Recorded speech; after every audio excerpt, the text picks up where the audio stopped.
ಸೋಲಿನ ಬಳಿಕವೂ ನಿಖಿಲ್ ಸಿಪಿವೈ ಮಾತಿನ ಸಮರ ಮುಂದುವರೆದಿದೆ. ಎಚ್ಡಿಕೆ ರಣಹೇಡಿ ಎಂದ ಸಿಪಿವೈಗೆ ನಿಖಿಲ್ ದಿಚ್ಚಿ.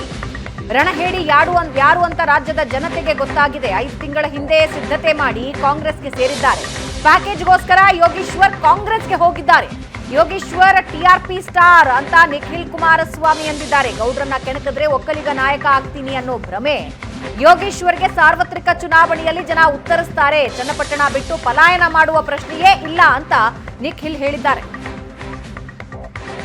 ರಣಹೇಡಿ ಯಾರು ಅಂತಕ್ಕಂಥದ್ದು ಈಗಾಗಲೇ ರಾಜ್ಯದ ಜನತೆ ಗೊತ್ತಾಗಿದೆ.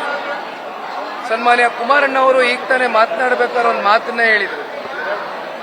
4-5 ತಿಂಗಳ ಹಿಂದೆನೆ ಪೂರ್ವ ತಯಾರಿಗಳು ಪೂರ್ವ ಸಿದ್ಧತೆಗಳನ್ನ ಮಾಡಿಕೊಂಡು ಭಾರತೀಯ ಜನತಾ ಪಾರ್ಟಿ ಒಂದು ಸಚಿವ ಸ್ಥಾನವನ್ನು ಕೊಟ್ಟು ವಿಧಾನ ಪರಿಷತ್ನ ಸದಸ್ಯ ಸ್ಥಾನವನ್ನು ಕೊಟ್ಟು ಗೌರವವನ್ನು ಕೊಟ್ಟು ನಡೆಸ್ಕೊಂಡಿರ್ತಕ್ಕಂಥ ಪಕ್ಷವನ್ನು ತ್ಯಜಿಸಿ ನಮ್ಮ ಪಕ್ಷ ಭಾರತೀಯ ಜನತಾ ಪಾರ್ಟಿ 2 ಚಿಹ್ನೆಯಲ್ಲಾದರೂ ಸರಿ ನಿಮಗೆ 2 ಪಕ್ಷಗಳು ಟಿಕೆಟ್ ಅನ್ನು ಕೊಡ್ತೇವೆ ಚುನಾವಣೆಯಲ್ಲಿ ಅಂತ ಅಂದ್ರೂ ಕೂಡ ಕೊನೆಯ ಹಂತದಲ್ಲಿ ಪ್ಯಾಕೇಜ್ಗೋಸ್ಕರ ಹೋಗಿರ್ತಕ್ಕಂಥದ್ದು ಇವತ್ತು ಟಿಆರ್ಪಿ ಸ್ಟಾರ್ ಪ್ರತಿನಿತ್ಯ ಮಾಧ್ಯಮದಲ್ಲಿ ಸಂದರ್ಶನಗಳನ್ನ ಕೊಟ್ಕೊಂಡು ಪ್ರತಿನಿತ್ಯ ನಮ್ಮನ್ನ ಕೆಣಕಿದ್ರೆ ಅವರು ಒಂದು ದೊಡ್ಡ ಒಕ್ಕಲಿಗ ಪ್ರಭಾವಿ ನಾಯಕರಾಗಿ ಬೆಳೆದು ಬಿಡ್ತೇವೆ ಅಂತಕ್ಕಂಥ ಕಲ್ಪನೆಯಲ್ಲಿ ಅವರೇನಿದ್ದಾರೆ. ಇದ್ಯಾವುದಕ್ಕೂ ಇವತ್ತು ನಾವು ಉತ್ತರ ಕೊಡ್ತಕ್ಕಂಥದ್ದಲ್ಲ.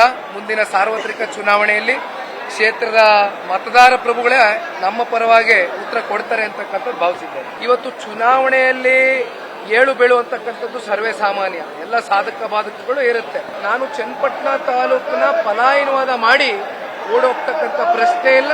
ರಣಹೇಡಿ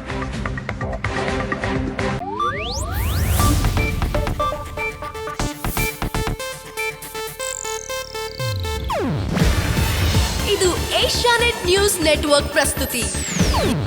ನೀವು ನೋಡ್ತಿದ್ದೀರಾ ಏಷ್ಯಾನೆಟ್ ಸುವರ್ಣ ನ್ಯೂಸ್.